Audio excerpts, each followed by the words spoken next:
on se retrouve aujourd'hui pour une nouvelle vidéo et aujourd'hui on se retrouve dans le premier épisode de Light On, une nouvelle série de vidéos sur ma chaîne, celle qui met en lumière le parcours de célébrités internationales, chanteurs, acteurs ou bien encore entrepreneurs. J'ai bien l'intention de vous raconter qui ils sont. Aujourd'hui nous allons parler de Caroline Receveur qui est née le 10 novembre 1987 dans les Vosges et plus précisément à Épinal. Elle est par ailleurs le fils d'un célèbre footballeur, Jackie Receveur, mais elle est également la petite sœur de Benjamin et la grande sœur de Mathilde.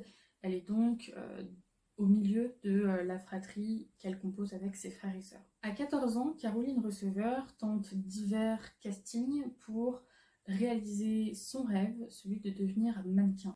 Et c'est après son baccalauréat littéraire en poche qu'elle quitte très rapidement, ou plutôt très tôt, le nid familial à seulement 17 ans.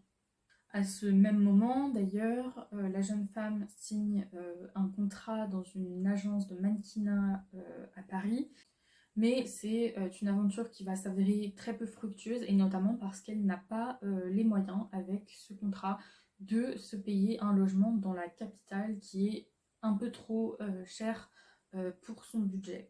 Après avoir tenté de travailler dans une boîte de nuit dans la ville de Metz, elle va poursuivre sa vie de mannequin, mais il va y avoir un petit souci, sa taille va lui porter préjudice, et oui, puisqu'elle ne fait que 1,69 m, et c'est quelque chose, la taille, qui se révèle être problématique pour avoir une grande carrière dans le mannequinat.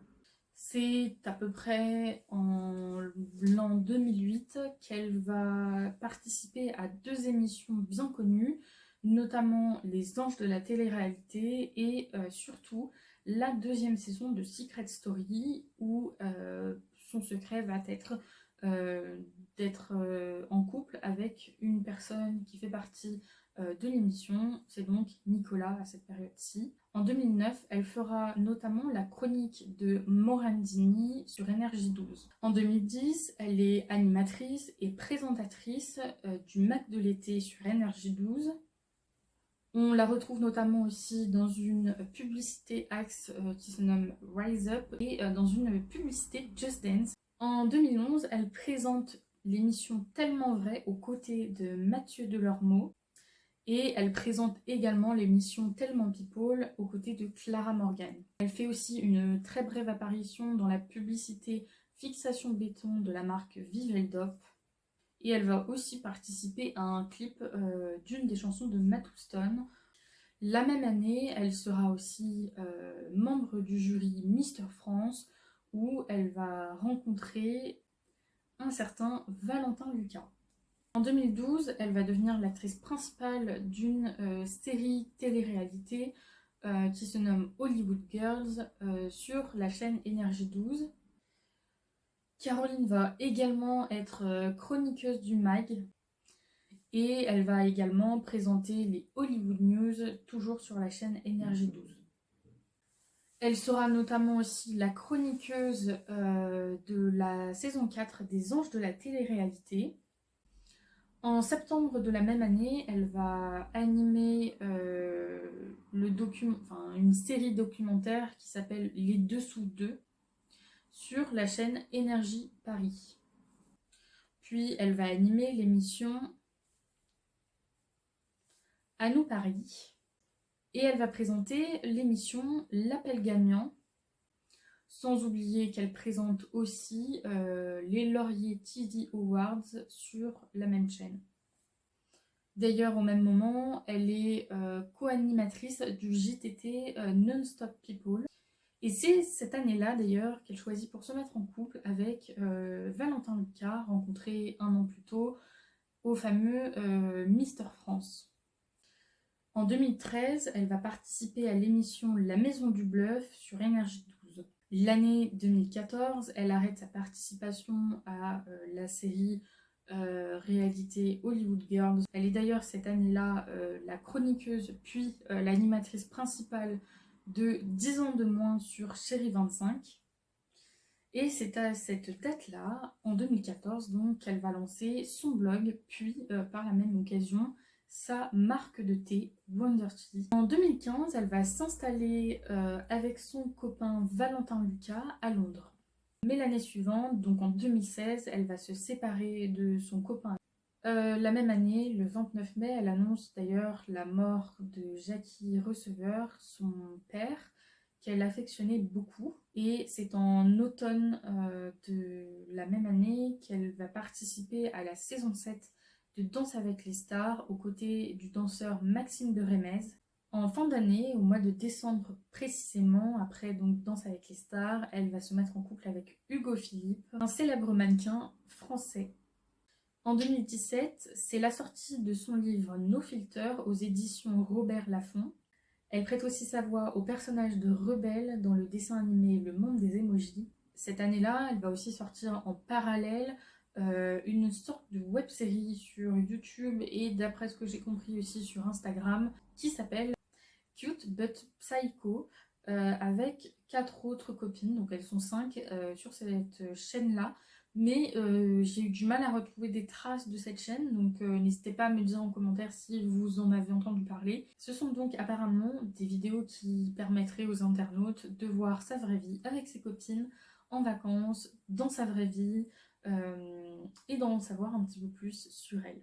L'année 2018 est assez marquante pour Caroline, car au-delà d'avoir participé à Top Chef, et au-delà du fait aussi qu'elle remporte 2 trophées aux Influencers Awards à Monaco, c'est en février qu'elle va annoncer qu'elle est enceinte d'un petit garçon qui va naître le 6 juillet 2018 et qui se prénomme Marlon Philippe.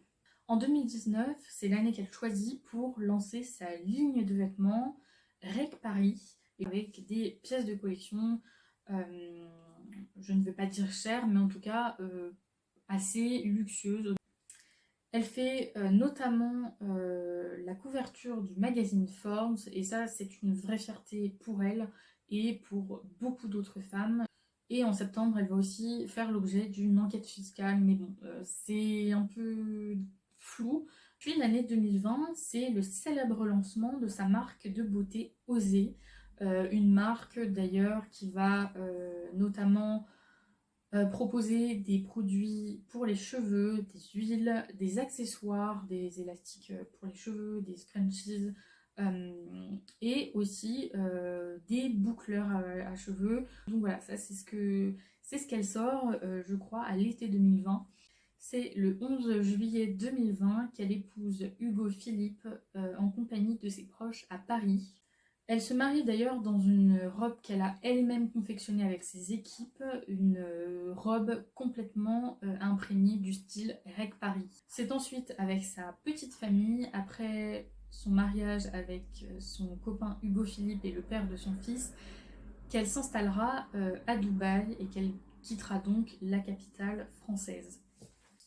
En 2021, elle fait une autre couverture, cette fois-ci celle de l'Officiel Arabia, un magazine de ce que je comprends qui est situé en Arabie Saoudite, donc où elle vit, du côté de Dubaï. Elle est aussi aux côtés de son époux Hugo pour l'aider à réaliser sa nouvelle marque, une marque de vêtements mixtes pour enfants et pour adultes qui s'intitule Cruel Pancake. Une marque de vêtements mixtes pour enfants et adultes avec des drops limités. Pour finir, l'année 2022, donc cette année-ci, elle innove et lance sa propre marque de café en revisitant complètement le look du café avec un esprit très féminin qui se nomme Cosmic Goddess. Pour ce qui s'est passé pour elle de sa naissance jusqu'à aujourd'hui dans les détails pour sa vie professionnelle et sa vie personnelle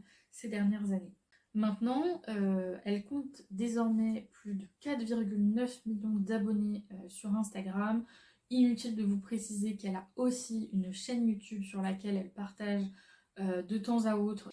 Elle collabore avec vraiment énormément de marques sur ses réseaux sociaux, notamment sur Instagram. Notamment, elle va être, je vais appeler ça une égérie, mais elle va être très sollicitée par la marque Brown, par la marque APM Monaco, par la marque aussi L'Oréal Paris, Kerastase, Clues et encore des dizaines et des dizaines. C'est donc, comme vous l'aurez compris, une influenceuse mais aussi une entrepreneure. Elle aime partager sa vie de maman, sa vie de femme et surtout sa vie de businesswoman qui ne s'arrête jamais d'avoir de nouvelles idées à lancer. Elle partage aussi sa routine capillaire pour elle parfaite ou encore sa routine make-up pour tous les jours. Enfin bref, une femme vraiment inspirante. Voilà, j'espère que le parcours de Caroline Receveur vous aura plu. J'espère qu'il a été correctement raconté. N'hésitez pas à me dire dans les commentaires si vous avez pas trop aimé, si vous avez aimé. Est-ce que vous voyez peut-être des améliorations à faire pour ce genre de vidéo? Est-ce que je raconte assez bien ou est-ce que ce n'est plus la peine de faire ce genre de contenu? Moi en tout cas j'ai adoré vous tourner ce genre de vidéo. Si vous avez aimé, en tout cas, on se retrouve très vite dans un nouvel épisode de Light On sur ma chaîne. Prenez bien soin de vous. Bisous!